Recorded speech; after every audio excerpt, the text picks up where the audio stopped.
नमस्कार सर्वांना, मी प्रांजली अतिशय साध्या सोप्या पण पारंपरिक पद्धतीने घटस्थापना कशी करावी, आचमन, संकल्प, घटस्थापनेचा शुभ मुहूर्त, मंत्र, स्तोत्र, त्याचबरोबर आपण घट पेरण्यासाठी जे धान्य वापरतो वेगवेगळ्या कुळानुसार बऱ्याच ठिकाणी 5 प्रकारचे धान्य वापरले जाते, बऱ्याच ठिकाणी 7 प्रकारचे आणि बऱ्याच भागांमध्ये 9 प्रकारचे धान्य वापरले जाते। तर हे धान्य कोणते आहेत, ते कसे आपल्याला घ्यायचे आहे, त्याचबरोबर आपण वेगवेगळे व्हिडिओज बघून बऱ्याच जणांकडून माहिती घेऊन गुगलवर वाचून आपण धान्य पेरतो, घटस्थापना आपण करतो, पण आपलं धान्य व्यवस्थित उगवून येत नाही, ते पिवळं पडतं किंवा त्या धान्याला बुरशी येते किंवा बऱ्याच जणांचं तर काय होतं, सुरुवातीला धान्य खूप चांगलं उगवतं, त्यानंतर त्याची वाढ खुंटते, ते व्यवस्थित येत नाही किंवा बऱ्याच जणांचं ते विरळ उगवतं। तर तुमचं धान्य जे आहे ते अगदी दाटसर, टवटवीत, हिरवगार उगवून यावं यासाठी कोणकोणत्या ट्रिक्स आपल्याला वापरायच्या आहेत, कशा प्रकारे धान्य पेरायचं आहे, धान्याला त्या पाणी कधी व कसं आपल्याला अर्पण करायचं आहे, अशी सगळी माहिती या व्हिडिओमध्ये शेअर करणार आहे। आणि सर्वात महत्त्वाचं की मंत्र, स्तोत्र जे आपण पूजा करताना म्हणतो तर ते प्रत्येकाला संस्कृत मध्ये म्हणता येतील असे नाही, त्यामुळे मराठीमध्ये मंत्र, स्तोत्र म्हणून सोप्या पद्धतीने आपण घटस्थापना करणार आहोत। कारण देव हा भक्तीचा आणि शुद्ध भावाचा भुकेला आहे। किती शुद्ध अंतकरणाने आणि मनापासून आपण पूजा करतो हे महत्त्वाचं आहे। कोणतीही पूजा आपण मनापासून केली की ती देवापर्यंत पोहोचते। आणि सर्वात महत्त्वाचं, देव हा भक्तीचा विषय आहे, भीतीचा विषय नाही। त्यामुळे तुम्हा सर्वांना जमेल अशा साध्या सोप्या पद्धतीने घटस्थापना कशी करावी हे प्रत्यक्षपणे या व्हिडिओमध्ये मी तुम्हाला दाखवणार आहे। आणि एवढं मी तुम्हाला ठामपणे सांगू शकते की यापूर्वी तुम्ही कधीही घटस्थापना केलेली नसेल तर हा व्हिडिओ बघून तुम्ही पहिल्यांदा जरी घटस्थापना करणार असाल ना तरी सुद्धा कोणतीही चूक तुमच्याकडून होणार नाही। कारण प्रत्येक एक गोष्ट मी तुम्हाला करून दाखवणार आहे आणि सविस्तरपणे ती सांगणार सुद्धा आहे। सुरुवात घटस्थापनेच्या शुभ मुहूर्तापासून करूया। जी आपली रोजची बोली भाषा आहे त्यानुसार 21 तारखेच्या मध्यरात्री 1:23 प्रतिपदा तिथी सुरू होत आहे। पण बघा, रात्री 12 नंतर नवीन तारीख सुरू होते, त्यानुसार प्रतिपदा तिथी जी आहे ती 22 सप्टेंबर रोजी मध्यरात्री 1:23 सुरू होत आहे। कारण 12 नंतर तारीख बदलते म्हणून मी इथे तुम्हाला 22 तारीख सांगितलेलं आहे। आणि 23 सप्टेंबर रोजी मध्यरात्री 2:55 ती संपत आहे। कारण का बघा, 22 तारखेच्या रात्री 12 नंतर तारीख बदलते म्हणून इथे 23 तारीख म्हटलेलं आहे। घटस्थापनेचा शुभ मुहूर्त हा 22 सप्टेंबर रोजी सकाळी 6:09 पासून ते सकाळी 8:06 पर्यंत आहे। या मुहूर्तामध्ये जर काही कारणाने तुमच्याकडून घटस्थापना करणं झालं नाही तर दुसरा अभिजात मुहूर्त सुद्धा आहे, तो सकाळी 11:49 पासून ते दुपारी 12:38 पर्यंत आहे। काही कारणाने या वेळेमध्ये सुद्धा तुम्हाला घटस्थापना करणं शक्य झाली नाही तर दिवसभरामध्ये तुमच्या वेळेनुसार तुम्ही कधीही करू शकता। कारण घटस्थापनेसाठी हा जो दिवस आहे तो शुभच असणार आहे। घटस्थापना झाल्यानंतर नवरात्रीच्या 9 दिवसात तुमचा घट दाटसर, हिरवा, टवटवीत उगवण्यासाठी तुम्ही वावरी कशी घेताय हे महत्त्वाचं आहे। घट पेरण्यासाठी आपण जी माती घेणार आहोत त्याला इथे आपण वावरी किंवा वेदिका म्हणणार आहोत। तर ही वावरी कशी आहे त्याच्यावरच तुमचा घट कसा उगवणार आहे हे अवलंबून आहे। घट पेरण्यासाठी वावरी घेताना ती भुरभुरीत घ्यायची आहे। त्या वावरीमध्ये छोटे छोटे असे खडे असलेले पाहिजेत। ही वावरी कधीही चाळून घ्यायची नाही। तुम्ही जर वावरी चाळून घ्याल तर तुमचा घट पिवळा पडेल, त्या घटाला बुरशी लागेल, तुमच्या घटामध्ये चिखल होईल। त्यामुळे वावरी जी आहे ती नेहमी भुरभुरीत आपल्याला घ्यायची आहे। आता तुमच्या भागामध्ये, तुमच्या शहरामध्ये तुम्हाला काळी वावरी मिळत नाही तर अशा वेळेला तुम्ही लाल वावरी सुद्धा घेऊ शकता। पण जर तुम्ही नर्सरीमधून ती वावरी आणली तर ती चाळलेली असते, ती खूप मऊ असते। तर अशा वेळेला तुमच्या घराच्या आजूबाजूला, खाली सोसायटीमध्ये, गार्डनमध्ये वगैरे छोटे छोटे खडे असतात ना, ते तुम्हाला गोळा करून आणायचे आहेत आणि या वावरीमध्ये तुम्हाला मिक्स करायचे आहेत। किंवा तुम्हाला कुठे वाळू जर मिळाली तर ती या वावरीमध्ये मिक्स करायची आहे आणि ही वावरी जी आहे ती भुरभुरीत करायची आहे आणि त्यानंतरच तुम्हाला धान्य पेरायचं आहे। तरच तुमचं धान्य दाटसर, हिरवगार आणि टवटवीत उगवेल। तुमच्या कुळाचारानुसार किंवा तुमच्या भागातील परंपरेनुसार तुमच्याकडे किती प्रकारचे धान्य घट पेरण्यासाठी घेतले जाते तेवढ्या प्रकारचं धान्य तुम्हाला घ्यायचं आहे। मी इथे 7 प्रकारचे धान्य घेतलेले आहे जे माझ्या घरामध्ये अवेलेबल होते। त्यामध्ये चणे, ज्वारी, तूर, गहू, साळी, हिरवे मूग आणि तीळ घेतलेले आहेत. तुमच्या कुळाचारानुसार किंवा तुमच्या भागानुसार या व्यतिरिक्त अजून कोणते तुमच्याकडे धान्य घेतले जात असेल तर ते तुम्ही घेऊ शकता, काहीही हरकत नाही. आजही गावाकडे प्रत्येक जण आपापल्या शेतामध्ये जे उगवलेलं धान्य असतं ते एकमेकांना देतं आणि ते धान्य सगळे मिळून घटामध्ये ते पेरतात. हे सर्व धान्य व्यवस्थित आपल्याला मिक्स करून घ्यायचं आहे, जेणेकरून पेरल्यानंतर ते दाटसर आणि सर्व धान्य उगवले येईल. हे धान्य घेताना असं टवटवीत धान्य घ्यायचं आहे, कीड लागलेलं धान्य घ्यायचं नाहीये. आता सर्वात महत्वाचं, घटस्थापना करण्यासाठी जो गडू आपण घेणार आहोत तो खूप मोठाही घ्यायचा नाही आणि खूप लहानही घ्यायचा नाहीये. तो गडू आणल्यानंतर पाण्यामध्ये भिजवून ठेवायचा आहे, जेणेकरून तो सगळं पाणी शोषून घेईल आणि त्यानंतर त्या गडूवर आपल्याला कुंकवाने स्वास्तिक काढून घ्यायचं आहे आणि 5 उभ्या रेषा ओढून घ्यायच्या आहेत, किंवा हळदी कुंकवाने 5 उभ्या रेषा आपण त्यावर ओढून घेतल्या तरी सुद्धा चालेल. बऱ्याच ठिकाणी त्या गडूला कलावा बांधला जातो त्याच्या कंठाला, तर तुमच्याकडे तशी पद्धत असेल तर तो कलावा सुद्धा तुम्हाला बांधून घ्यायचा आहे. आता घटस्थापना करण्यासाठी एखादी तुम्ही प्लेट घेऊ शकता, त्यामध्ये पत्रावळी ठेवू शकता आणि त्यावर तुम्ही घट पेरू शकता, किंवा तुम्ही एक प्लेट घेऊ शकता, त्यामध्ये एक दुर्डी ठेवू शकता आणि त्यामध्ये सुद्धा घट पेरू शकता, किंवा अशी एक मातीची प्लेट घेऊ शकता. घट पेरताना बरेच जण एक चूक करतात, ती म्हणजे पूर्णपणे त्या पात्रामध्ये माती टाकतात, त्यावर धान्य पेरून घेतात आणि त्यानंतर कलश किंवा जो गडू आहे तो ठेवतात. तर अशी चुकूनही करायची नाही. यामुळे तुमचा घट वाकडा होऊ शकतो, तो पडू शकतो किंवा तो लुडकवू शकतो. मग यासाठी काय करायचं, माती 3 इंचापर्यंत त्यामध्ये अगोदर टाकून घ्यायची, असा मध्यभागी थोडासा खड्डा करून घ्यायचा, त्यामध्ये तो गडू ठेवायचा आणि त्यानंतर ही साईडची जी गोल जागा आहे त्यावर आपल्याला धान्य पेरून घ्यायचं आहे. यामुळे काय होतं की आपला घट जो आहे तो वाकडा होत नाही किंवा तो पडणार नाही, त्यानंतर त्यावरचं नारळ पडणार नाही. जेव्हा आपण पूर्ण धान्य पेरून त्यावर हा घट ठेवतो ना, त्यावेळेला काय होतं, ज्या घटाखालचं कलशाखालचं धान्य असतं त्याला जेव्हा अंकुर फुटतात, मुळ्या येतात, त्यामुळे जो घट आहे आपला तो पडतो. मग असं आपण अगोदरच खड्डा करून घेतला, त्यामध्ये कलश ठेवला, तर आजूबाजूला जे धान्य आहेत त्याला मुळे येतात आणि मध्यभागी खड्डा असल्यामुळे आपला घट जो आहे तो लुडकत नाही किंवा तो वाकडा होऊन पडत सुद्धा नाही.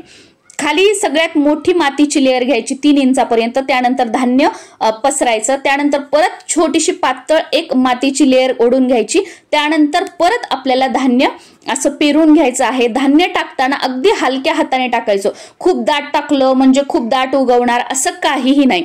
खाली व्यवस्थित टाकून घ्यायचं, त्याच्यानंतर वरती हलक्या हलक्या हाताने टाकायचं, म्हणजे जिथे खाली धान्य हे झालेलं नाही वरी ते कव्हर होतं, असं 3 वेळा करायचं. बघा आता हे कसं दिसतं, मध्ये काहीतरी धान्य आहे का नाहीये, याच्यामुळे आपला गडू कधीही असा वाकडा होणार नाही किंवा पडणार नाही. ही टिप लक्षात ठेवायची. आणि पाणी टाकताना हे बघा असं थोडंसं हातात घेऊन आपल्याला टाकायचं आहे. पूर्ण ग्लास घ्यायचा आणि ते ओतायचा खाली पाणी येऊपर्यंत, असं नाही करायचं. दुसरी पद्धत हे बघा अशी, एक फूल घेऊ शकता, ते पाण्यात बुडवू शकता आणि त्याने तुम्ही त्या घटाला पाणी घालू शकता. आता आपण मेन पूजेला सुरुवात करूया. सर्वप्रथम आचमन करायचं आहे. एक तामण घ्यायचं, पाणी घ्यायचं, डाव्या हाताने उजव्या हातावर पाणी टाकायचं आणि ते प्यायचं आहे आणि म्हणायचं आहे ओम केशवाय नमः. परत दुसऱ्या वेळेस डाव्या हाताने उजव्या हातावर पाणी टाकायचं, ते प्यायचं, त्यावेळेला म्हणायचं ओम नारायणाय नमः. सेम तिसऱ्या वेळेस पाणी टाकायचं आहे, त्यावेळेस म्हणायचं आहे ओम माधवाय नमः, पाणी प्यायचं आणि चौथ्या वेळेस हातामध्ये पाणी घ्यायचं आणि ते पाणी आपल्याला तामणात सोडायचं आहे. यामुळे आपल्या शरीराची व मनाची शुद्धी होते. त्यानंतर आता आपल्याला संकल्प करायचा आहे. कोणतंही व्रत करताना संकल्प खूप महत्वाचा आहे.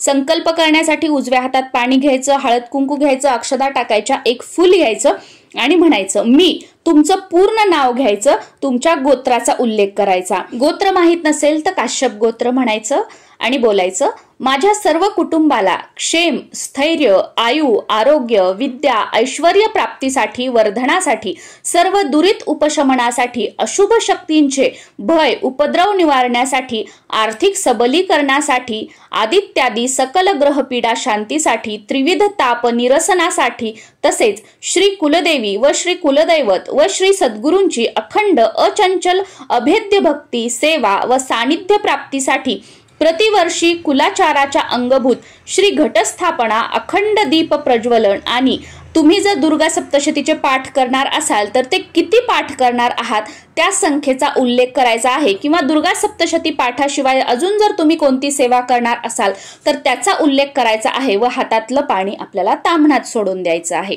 आणि यानंतर आता आपल्याला घटस्थापनेला सुरुवात करायची आहे। कोणत्याही पूजेची सुरुवात आपण दीप प्रज्वलनाने करतो, त्यामुळे दिवा लावून घ्यायचा आहे।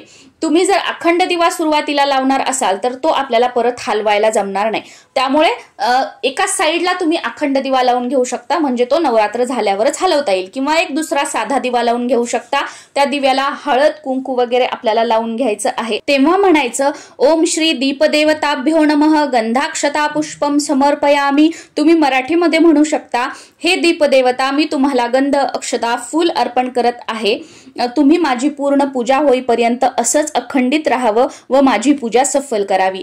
त्यानंतर गणपती स्वरूप एक सुपारी घ्यायची आहे, ताम्हणामध्ये थोड्याशा अक्षता टाकायच्या, त्यावरती सुपारी ठेवायची। सुरुवातीला स्वच्छ पाण्याने, त्यानंतर पंचामृताने आणि परत स्वच्छ पाण्याने आपल्याला अभिषेक करायचा आहे। सुरुवातीला तुमच्या कुलदेवीचं नाव घ्यायचं आणि म्हणायचं शुद्धोदक स्नानम समर्पयामी। मराठीमध्ये कुलदेवीचं सुरुवातीला नाव घ्यायचं आणि म्हणायचं मी तुम्हाला शुद्ध पाण्याने स्नान घालत आहे। त्यानंतर पंचामृताने किंवा दुधाने, त्यावेळेला म्हणायचं पंचामृत स्नानम समर्पयामी। सुरुवातीला कुलदेवीचं नाव किंवा मराठीमध्ये म्हणू शकता हे देवी मी तुम्हाला पंचामृताने किंवा दुधाने स्नान घालत आहे। त्यानंतर परत आपल्याला शुद्धोदक स्नानम समर्पयामी असं म्हणायचं आहे, मराठीमध्ये मी तुम्हाला शुद्ध पाण्याने स्नान घालत आहे। नंतर ती सुपारी उचलून घ्यायची, स्वच्छ पुसायची, 2 विड्याचे पानं घ्यायचे, ते समोर आपल्या उजव्या बाजूला ठेवायचे, त्यावर थोड्याशा अक्षता ठेवायच्या आणि त्यावर ही सुपारी ठेवायची आणि म्हणायचं तुमच्या कुलदेवीचं नाव घ्यायचं आसनम समर्पयामी, किंवा तुम्ही मराठीमध्ये सुरुवातीला कुलदेवीचं नाव घेऊन म्हणू शकता मी तुम्हाला आसनावर स्थान दिले आहे। त्यानंतर हळद कुंकू वगैरे अर्पण करायचं, धूपदीप ओवाळून घ्यायचं आणि तुम्हाला जर हवं असेल तर गुळखोबऱ्याचा नैवेद्य दाखवायचा आहे। आता ही सुपारी किंवा तुम्ही गणपती बाप्पांची मूर्ती ठेवली असेल तर ती तुम्हाला हलवता येणार नाही किंवा उचलता येणार नाही। त्यानंतर तुमच्याकडे कुलदेवीचा टाक असेल तर तो, किंवा मूर्ती असेल तर ती तुम्हाला ताम्हणामध्ये घ्यायची आहे आणि त्यावर अभिषेक करायचा आहे। सुरुवातीला स्वच्छ पाण्याने, त्यानंतर पंचामृताने किंवा दुधाने आणि त्यानंतर परत स्वच्छ पाण्याने। सेम कुलदेवीचं नाव घ्यायचं शुद्धोदक स्नानम समर्पयामी, मी तुम्हाला शुद्ध पाण्याने स्नान घालत आहे। त्यानंतर पंचामृताने किंवा दुधाने पंचामृत स्नानम समर्पयामी, मराठीमध्ये म्हणू शकता तुमच्या कुलदेवीचं नाव घेऊन मी तुम्हाला पंचामृताने किंवा दुधाने स्नान घालत आहे। आणि त्यानंतर परत आपल्याला शुद्धोदक स्नानम समर्पयामी कुलदेवीचं नाव घेऊन म्हणायचं, किंवा तुम्ही मराठीमध्ये म्हणू शकता कुलदेवीचं सुरुवातीला नाव घेऊन मी तुम्हाला स्वच्छ पाण्याने स्नान घालत आहे। अभिषेक झाल्यानंतर ती मूर्ती किंवा तो टाक उचलायचा आहे, स्वच्छ पुसून घ्यायचा आहे।